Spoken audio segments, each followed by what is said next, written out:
Nabi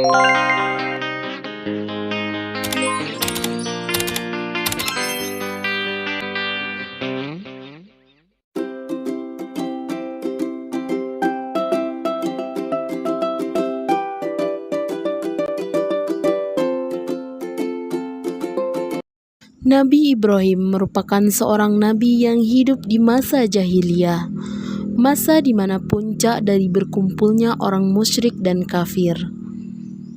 Nabi Ibrahim lahir pada tahun 2295 sebelum Masehi di negeri Mosul. Nabi Ibrahim merupakan anak dari seorang pengrajin berhala yang termasyhur pada zaman tersebut. Pada zaman beliau di Mosul diperintah oleh Raja Namrud yang memerintahkan rakyatnya untuk menyembahnya sebagai Tuhan. Pada saat Nabi Ibrahim lahir, Raja Namrud memerintahkan agar setiap bayi laki-laki yang lahir harus dibunuh. Ayah Nabi Ibrahim menyembunyikan beliau di hutan untuk menyelamatkan Bani Ibrahim dari pasukan Raja Namrud. Saat Nabi Ibrahim mulai tumbuh besar, beliau mulai berpikir, mengapa masyarakat menyembah berhala? Padahal berhala hanya benda mati yang terbuat dari batu, sehingga beliau tidak mau menyembah berhala. Nabi Ibrahim melihat benda-benda di langit seperti bintang, bulan, dan matahari.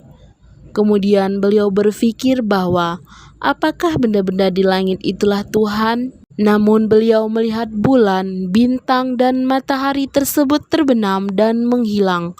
Sehingga beliau berkata, "Aku tidak akan bertuhan kepada benda-benda seperti itu."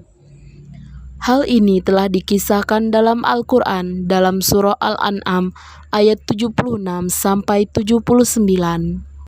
Saat Nabi beranjak dewasa, Allah memberikan akal, pikiran yang luar biasa cerdas, sehingga saat itulah Nabi Ibrahim mulai mendakwah.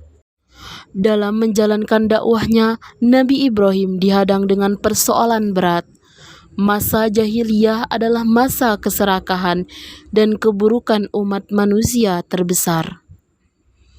Berhala tersebar di mana-mana, dijadikan Tuhan yang disembah oleh Raja Namrud dan rakyatnya. Suatu hari pada saat orang-orang di negara Nabi pergi dan meninggalkan kampungnya, Nabi Ibrahim memiliki akal untuk menghancurkan semua berhala-berhala itu. Beliau menghancurkan berhala-berhala itu dengan sebuah kapak.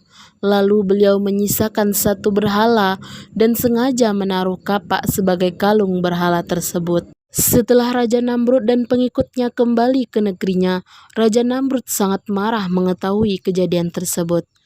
Raja langsung menuduh Nabi Ibrahim sebagai pelakunya, karena Raja tahu bahwa beliau tidak suka terhadap berhala-berhala itu. Raja meminta agar Nabi Ibrahim dibawa ke hadapannya untuk dihukum. Nabi Ibrahim tidak mengaku bahwa ialah yang menghancurkan berhala-berhala itu. Dengan kecerdasan Nabi, beliau berkata bahwa berhala besar yang berkalung kapak itulah yang menghancurkan berhala-berhala lainnya. Raja Namrud tertawa dan mengatakan bahwa tidak mungkin berhala batu bisa melakukan hal seperti itu. Dari situlah Nabi mengatakan bahwa berhala yang tidak bisa melakukan apa-apa, kenapa harus disembah? Mendengar perkataan Nabi Ibrahim tersebut, para pengikut Raja Namrud tersadar bahwa berhala yang mereka sembah selama ini bukanlah Tuhan. Raja Namrud semakin marah terhadap beliau. Kemudian Raja memerintahkan pasukannya untuk membakar beliau hidup-hidup. Nabi diikat di tengah tumpukan kayu, lalu Raja memerintahkan untuk menghidupkan api untuk membakar Nabi Ibrahim. Atas kuasa dan izin Allah, Nabi Ibrahim diselamatkan dari kobaran api yang panas tersebut.